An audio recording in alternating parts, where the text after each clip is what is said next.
Pasko na, sinta ko,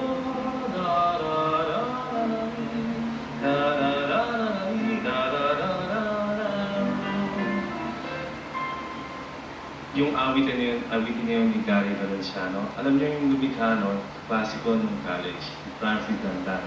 Pero mas nakatutuwa kung dapat yung malaman, ang gumawa mo ng mga titig nun ay isang respetadong mga awit sa Pilipinas. No? Ngunit wala lang siya dito ngayon.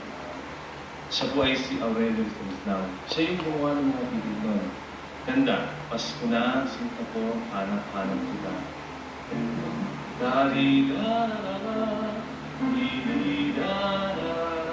Alam niyo, kung hindi lang, kunyari kung hindi lang dito sa Pilipinas yun, siguro mayaman.